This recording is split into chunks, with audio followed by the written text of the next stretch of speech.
ఇప్పుడు మీకు ఇష్టమైన జెమినీ టీవీ సీరియల్స్ ని టీవీలో టెలికాస్ట్ అయిన వెంటనే సన్ నెక్స్ట్ లో మాత్రమే చూడండి.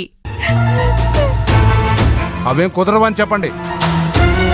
మీరు ఎక్కడికైనా వెళ్ళండి, కానీ పని కంప్లీట్ చేసి సాయంత్రం వెళ్ళండి. ఇప్పుడు మీ పని మీరు చూసుకోండి. మేడం, మీతో ఒకసారి మాట్లాడాలి, రండి. యా,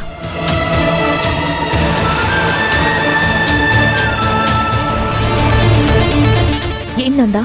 మిత్ర, ముందు వాళ్ళందరినీ హాస్పిటల్కి పంపించు. ఏం మాట్లాడుతున్నావు? ఇంతమంది ఒకేసారి వెళ్ళిపోతే మన పని ఎవరు చేస్తారు?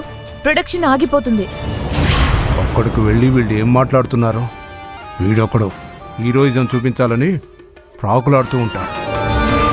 ఇప్పుడేంటి సార్, మీరు మమ్మల్ని వెళ్ళనిస్తున్నారా లేదా? నువ్వు ఆగరా స్వామి, మేడం వచ్చాక ఏం చెప్తారో చూద్దాం. ఇన్ని రోజుల నుంచి ఎప్పుడు ట్రై చేసినా ఆనందితో పర్సనల్గా మాట్లాడే అవకాశం నాకు దొరకలేదు. అదే వీళ్ళంతా వెళ్ళిపోతే ఖచ్చితంగా ఆనందితో మాట్లాడే అవకాశం నాకుంటుంది. ఆనందితో పరిచయం పెంచుకోవడానికి నాకిదొక అవకాశం.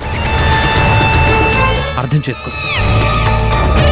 ఇప్పుడు నేను వెళ్ళి వాళ్ళందరినీ ఇక్కడి నుంచి పంపించడానికి పర్మిషన్ ఇస్తేనే వాళ్ళందరికీ నా మీద రెస్పెక్ట్ పెరుగుతుంది.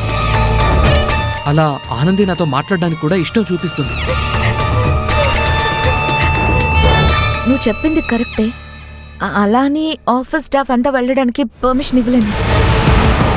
నువ్వు చెప్పినట్టు మురళి, ఉషా, నిషా, జయంతి, సౌందర్య వీళ్ళని మాత్రం పంపిద్దాం. సరే పద.